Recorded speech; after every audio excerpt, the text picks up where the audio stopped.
Hallelujah hallelujah hallelujah. जय मसीह की दोस्तों, आइए हम सबसे पहले प्रार्थना करते हैं। हे पिता हमारे, तू जो स्वर्ग में है, तेरा नाम पवित्र माना जाए, तेरा राज्य आए, तेरी इच्छा जैसे स्वर्ग में पूरी होती है वैसे ही पृथ्वी पर भी हो। हमारा प्रतिदिन का आहार, हमारी प्रतिदिन की रोटी आज हमें दे, और जिस प्रकार हम अपने अपराधियों को क्षमा किया है वैसे ही तू भी हमारे अपराधों को क्षमा कर, और हमें परीक्षा में न डाल परंतु बुराई से बचा, क्योंकि राज्य और पराक्रम और महिमा सदा तेरी ही है। आमीन।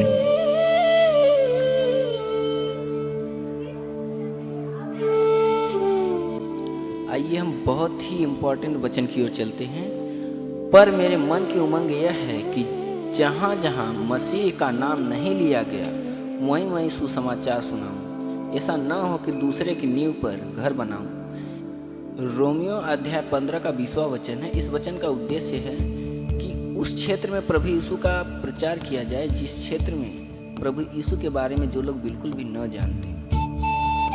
एक ऐसा सवाल जो अक्सर पूछे जा रहे हैं, क्या ईश्वर मसीहियों को गैर मसीहियों से अधिक प्रेम करते हैं? परमेश्वर अपने सभी बच्चों को बिना शर्त प्यार करता है, क्योंकि ईश्वर प्यारा है। बाइबल कहती है कि वह अपने पाप का प्रायश्चित है, और केवल हमारे ही नहीं वरन सारे जगत के पापों का भी, परंतु हम पर अपने प्रेम की भलाई इस रीति से प्रकट करता है कि जब हम पापी ही थे तभी मसीह हमारे लिए मरा। उनके पाप के बावजूद लोगों के लिए परमेश्वर का प्यार है, परंतु परमेश्वर हम पर अपने प्रेम की भलाई इस रीति से प्रकट करता है कि जब हम पापी ही थे तभी मसीह हमारे लिए मरा। हम परमेश्वर के प्यार के लायक नहीं हैं, इसलिए कि सब ने पाप किया है और परमेश्वर की महिमा से रहित है। लेकिन वह पापियों के लिए पश्चाताप करने और अपने प्यार को स्वीकार करने के लिए उत्सुक है। प्रभु अपनी प्रतिज्ञाओं के विषय में देर नहीं करता, जैसी देर कितने लोग समझते हैं, पर तुम्हारे विषय में धीरज धरता है और नहीं चाहता कि कोई नाश हो, वरन यह कि सबको मन फिराव का अवसर मिले।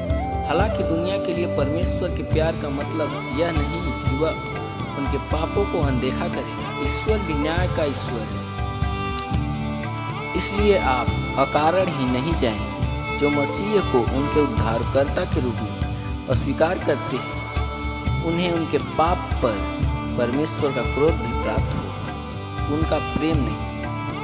हालेलुया हालेलुया आमीन।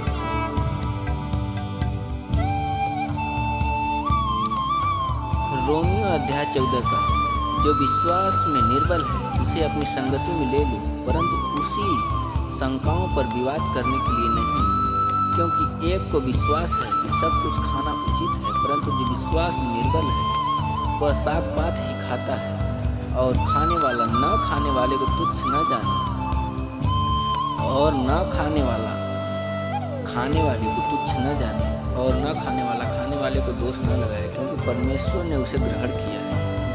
तू कौन है जो दूसरे के सेवक पर दोष लगाता है? उसका स्थिर रहना या गिर जाना उसके स्वामी ही से संबंध रखता है, वरन वह स्थिर ही कर दिया जाएगा, क्योंकि प्रभु उसे स्थिर रख सकता है। कोई तो एक दिन को दूसरे से बढ़कर जानता है, और कोई सब दिन को एक सा जानता है। हर एक अपने ही मन में निश्चय कर ले। जो किसी दिन को मानता है वह प्रभु के लिए मानता है, जो खाता है वह प्रभु के लिए खाता है, क्योंकि वह परमेश्वर का धन्यवाद करता है, और जो नहीं खाता है वह प्रभु के लिए नहीं खाता है और परमेश्वर का धन्यवाद करता है।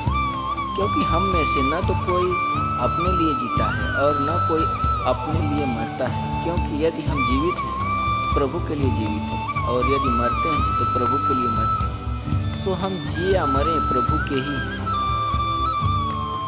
क्योंकि मसीह इसीलिए मरा और जी भी उठा कि वह मरे हुए और जीवितों दोनों का प्रभु है। तू अपने भाई पर दोष क्यों लगाता है, या तू फिर क्यों अपने भाई को तुच्छ जानता है? हम सब के सब परमेश्वर के न्याय सिंहासन के सामने खड़े होंगे, क्योंकि लिखा है कि प्रभु कहता है, मेरे जीवन की सौगंध की हर एक घुटना मेरे सामने टिकेगा, और हर एक जीव परमेश्वर को अंगीकार करेगी। सो हम में से हर एक परमेश्वर को अपना अपना लेखा देंगे। तो आगे को हम एक दूसरे पर दोष न लगाएं, पर तुम यही ठान लो कि कोई अपने भाई के सामने ठेस या ठोकर खाने का कारण न रखे।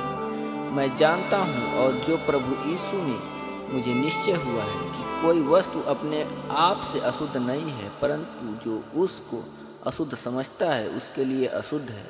यदि तेरा भाई तेरे भोजन के कारण उदास होता है तो फिर तू प्रेम की रीति से नहीं चलता, जिसके लिए मसीह मरा उसको तू अपने भोजन के द्वारा नाश न कर। अब तुम्हारी भलाई की निंदा न होनी पाए, क्योंकि परमेश्वर का राज्य खाना पीना नहीं परंतु धर्म और मिलाप और वह आनंद है जो पवित्र आत्मा से होता है। और जो कोई इस रीति से मसीह की सेवा करता है वह परमेश्वर को भाता है और मनुष्य में ग्रहण योग्य ठहरता है। इसलिए हम उन बातों का प्रयत्न करें जिनसे मेल मिलाप और एक दूसरे का सुधार है। भोजन के लिए परमेश्वर का काम न बिगाड़। सब कुछ शुद्ध तो है, परंतु उस मनुष्य के लिए बुरा है जिसको उस भोजन करने से ठोकर लगती है। भला तो यह है कि तू न मांस खाए और न दाख रस पिए, न और कुछ ऐसा करे जिससे तेरा भाई ठोकर खाए।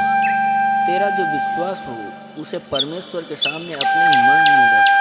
धन्य है वह जो उस बात में जिससे वह ठीक समझता है अपने आप को दोषी नहीं ठहराता, परंतु जो संदेह करके खाता है वह दंड के योग्य ठहर चुका है, क्योंकि वह निश्चय धारणा से नहीं खाता और जो कुछ विश्वास से नहीं वह पाप है।